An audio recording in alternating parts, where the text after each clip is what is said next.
Assalamualaikum warahmatullahi wabarakatuh. Perkenalkan, nama saya Nada Mayanti dari Prodi S1 Kebidanan semester 4 di Institut Medika Dr. Gigi Suherman. Pada video kali ini saya akan melakukan konseling tentang KB. Yuk simak videonya.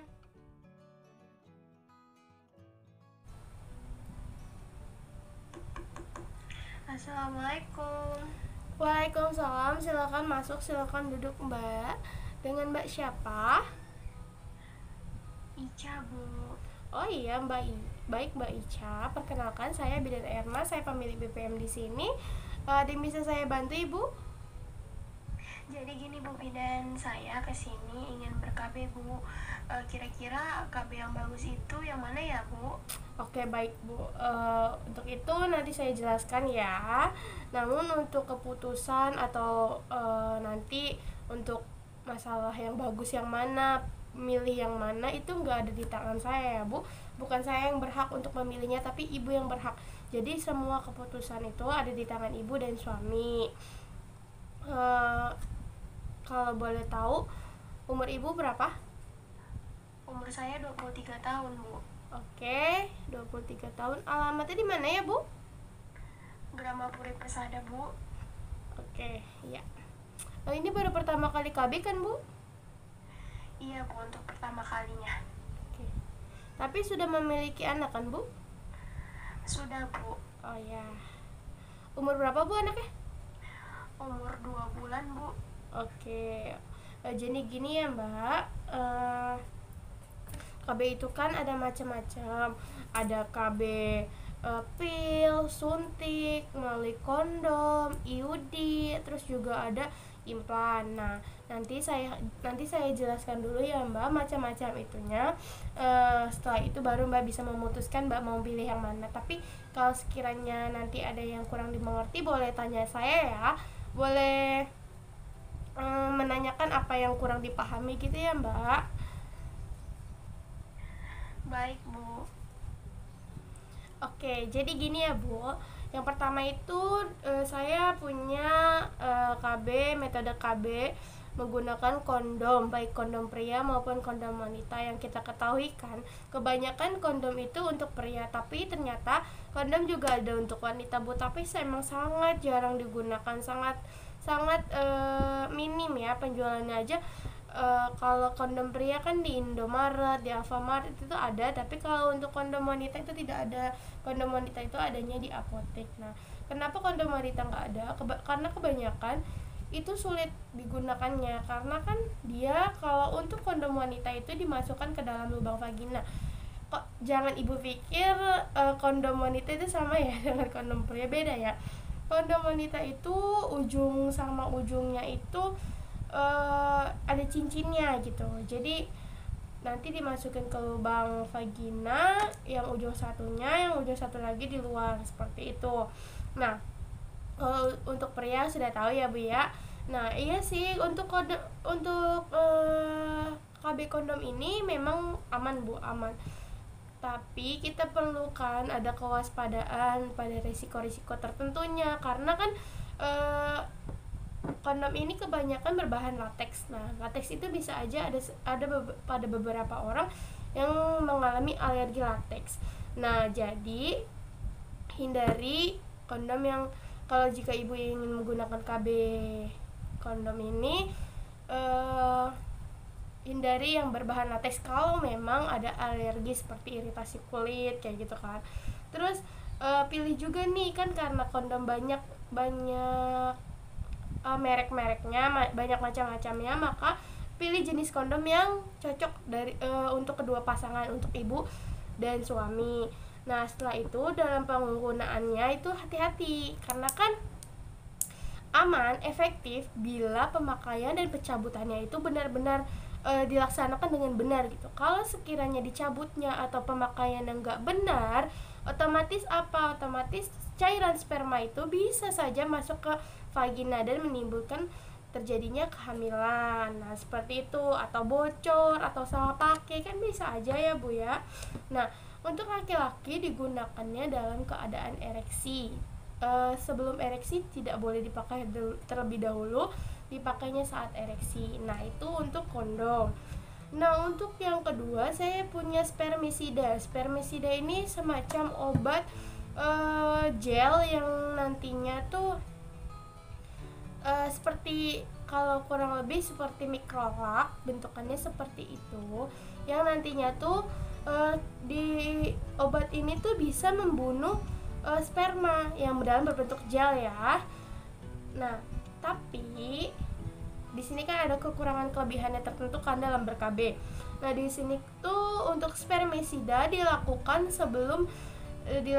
sebelum melakukan hubungan seksual, Bu. Jadi digunakan sebelum berhubungan seksual, terus tunggu 15 sampai 20 menit. Dan spermisida ini, KB ini cuman bertahannya tuh hingga 1-2 jam aja, efektifannya gitu, bertahan hanya 1-2 jam aja, setelah itu udah hilang lagi kayak gitu. Mungkin kalau untuk beberapa orang ribet ya, karena pas setelah pemakaian aja, setelah pemasangan aja kita tunggu 15-20 menit ya. Mungkin untuk beda-beda orang beda-beda lagi kan keinginannya atau seperti apanya gairahnya. Nah, setelah itu yang ketiga saya punya pil KB. Nah, di sini ada pil KB yang kombinasi dan ada juga pil KB yang tidak kombinasi atau progesteron aja. Nah, di sini pil KB yang kombinasi itu terdiri dari antara hormon progesteron dan hormon estrogen. Namun terbang lagi.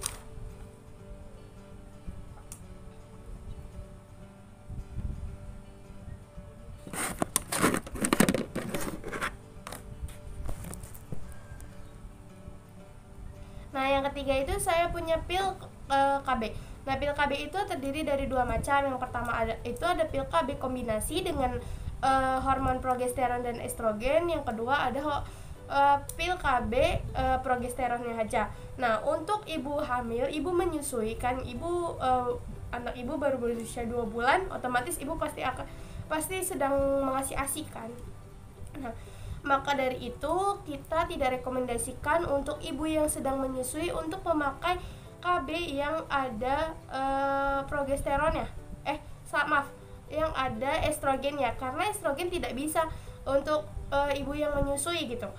Hanya progesteron yang boleh digunakan atau yang boleh kita cerna konsumsi, karena kalau estrogen bisa saja menimbulkan ASI kering seperti itu. Nah, dari pil ini berarti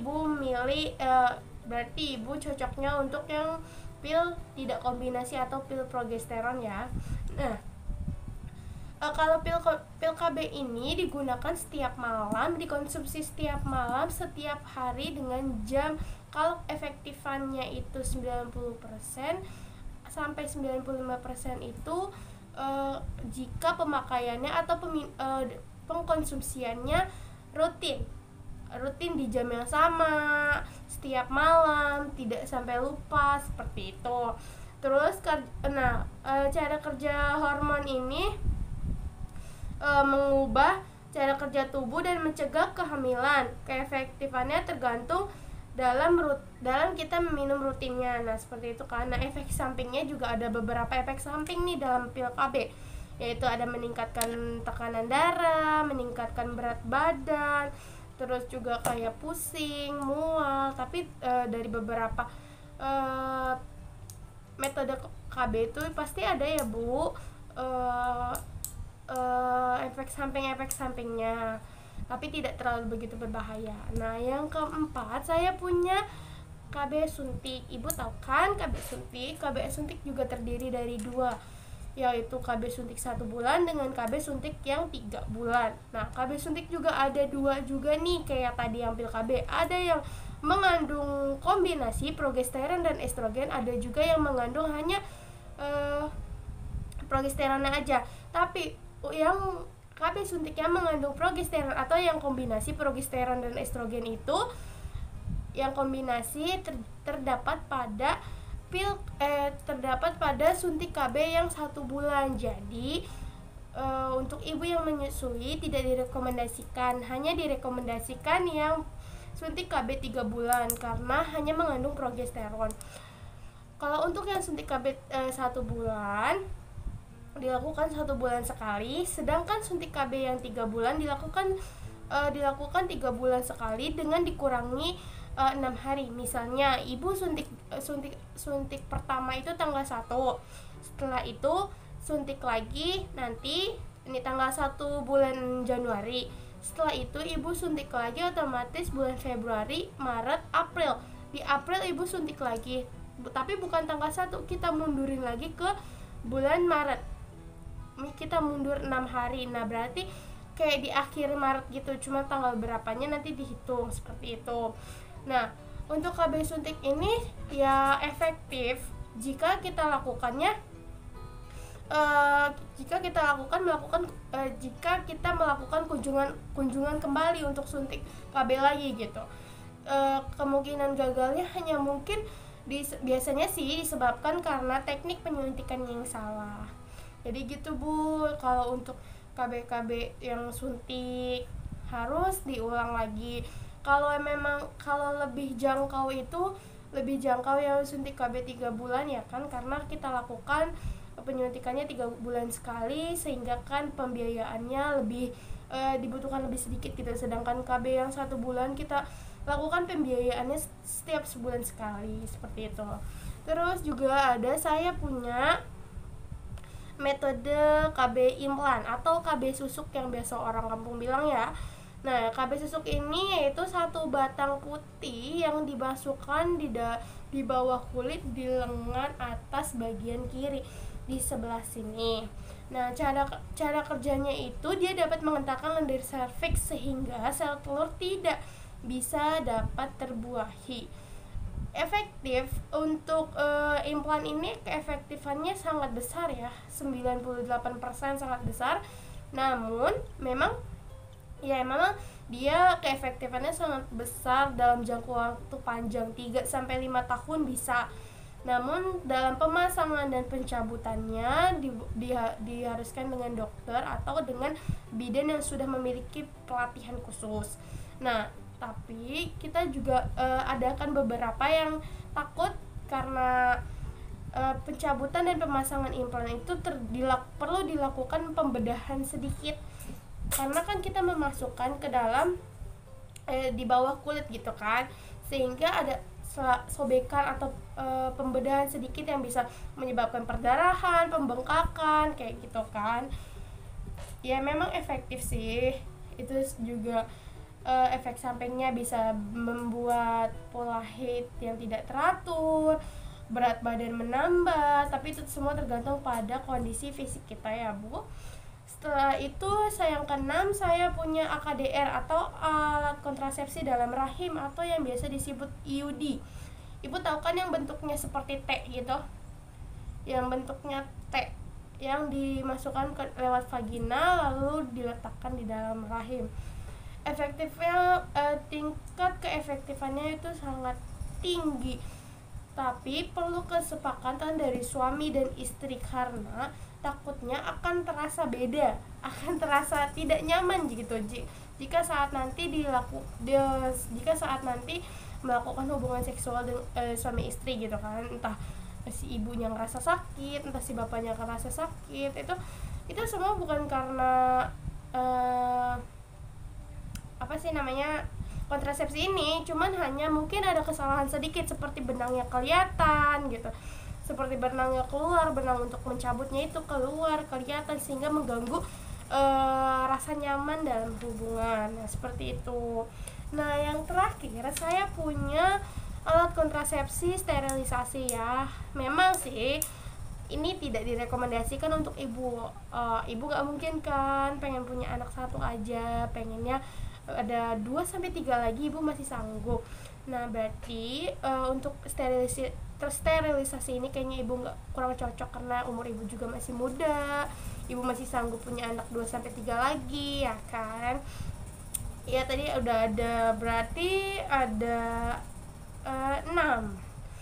Ada kondom, ada spermisida, ada pil KB, ada suntik KB, implan, sama IUD. Jadi dari hasil saya menjelaskan, apa ada yang kurang dimengerti atau boleh silahkan tanyakan saja. Tidak Bu, saya sudah dapat memilihnya kok. Oke, baik Mbak. Kalau gitu mau memilih KB yang mana? Saya pilih yang pil KB aja deh Bu, tapi pil KB yang bukan kombinasi, yang boleh untuk menyusui Bu. Oh ya, berarti pil KB progesteron ya. Tapi Mbak udah sanggup belum nih untuk mengkonsumsinya tiap malam, jamnya harus rutin, biar keefektifannya itu terjamin gitu, biar efektifannya itu tingkatnya tinggi gitu. Karena kan di sini kalau telat aja kan kita, maksudnya nggak telat jam sih nggak dipermasalahkan terlalu ya, cuman kalau lupa, kalau jamnya telatnya terlalu jauh, kayak misalkan minum jam 8 tapi ternyata minum jam 11 malam, kita takutnya seperti itu. Sanggup Bu. Oke deh kalau gitu, ini pil KB-nya ya. Nanti diminumnya rutin ya Bu ya. Ada yang mau ditanyain lagi nggak Bu? Tidak Bu, saya rasa sudah cukup. Oke, baik ya kalau begitu. Iya Bu, saya permisi ya. Terima kasih ya Bu. Assalamualaikum. Iya, sama-sama. Waalaikumsalam. Baik, segitu saja video konseling dari saya. Kurang lebihnya saya mohon maaf. Wassalamualaikum warahmatullahi wabarakatuh. Salam sehat.